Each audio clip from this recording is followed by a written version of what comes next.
folks, it's good to be with you again. Today we're going to talk about factoring polynomials. I know, it's flooring. Alright, in previous lessons we have learned how to simplify the product of a monomial and a polynomial.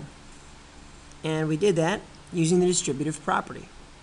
Okay, now, sorry I forgot that W right there.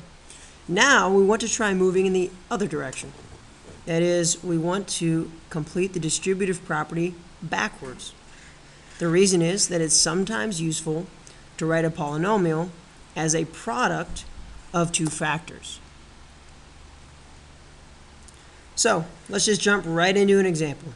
We've got this polynomial here, 6r to the fourth plus 10r cubed minus 14r squared as a product of two factors.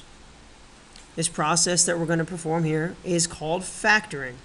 Okay? And all we're going to do is break it down into two steps. The first step, as I have written here, please find the greatest common factor of all of the terms in our polynomial. So, as a reminder, in case you don't remember how to find the greatest common factor, we're going to take each of our terms and we're going to factor them individually. Okay? So, if you need to make yourself a factor tree, go ahead. I'm not going to do that. I think most of us are past that point. So, remember, when we factor these things, it's called prime factorization because I'm going to write 6r squared as a product of prime factors. So the numbers that make up 6, you can break it down into 2 and 3, and r squared can be broken into r and r. All right, let's keep going. 10r cubed can be broken down into 2 and 5, and r, and r. Now, I don't have to go any further because 2 and 5 are both prime numbers. So as long as everything I have in here is prime, I don't need to break them down any further. Now, here we have a negative. That's the only confusing one. Negative 14r squared. Let's just look at this for a second, and we realize that 2 and 7 multiply to give us 14. So 2 times 7 times r. But these need to multiply to give us our term that is right here. Since that's negative 14, you also need to say one of your prime factors is negative 1. So please don't leave out that negative. Now, since this step is finding the greatest common factor, that means we need to find the largest number that goes into all three of these terms. Okay, the largest factor. So we want to find out what they each have in common. Well, they each have 1, 2 in common. They each have another r in common.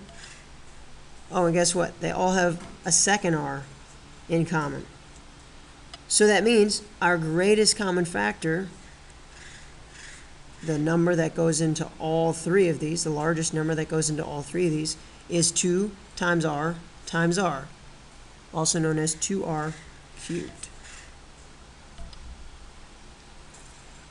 Now, taking that greatest common factor to our second step, I have written here, please write each term as a product of 2r squared and another factor. So what I'm going to do is I'm going to write 2r squared here. I'm going to put some parentheses down. And I'm going to try and determine what do I need to multiply by 2r squared that will get me to my first term right here, 6r to the fourth. So I'm going to think really hard, and it just so happens it's going to be 3r squared. Okay, because if you look here, 2 times 3 is 6, r squared times r squared gives us r to the fourth. Now, our next term is positive 10, so I'm going to have a plus sign. What times 2r squared is going to give me positive 10r cubed? So 2 times 5, and we're going to need an r as well. So double check that. 2 times 5 is 10. R squared times r is r cubed. Together they make 10r cubed. Lastly, our third term in this polynomial up top is negative 14r squared. So since it's negative, I'm going to have to put that minus sign there. 2 times what gives me 14? That would be 7. And since this is r squared and this is r squared, I don't need to multiply by any r's. So there you have it. If you notice, the question asks, write this polynomial as a product of two factors. And in case you're having trouble realizing it, here's one factor. Here's our second factor, the entire set of parentheses, and we are multiplying because it's 2r squared times the entire quantity. So you have successfully written this polynomial as a product of two factors. The easy way to check this is to just redistribute this 2r squared to each of our terms here and make sure that when you do that, it equals our original 6r to the 4th plus 10r cubed minus 14r squared. All right, let's try another example. Number 2.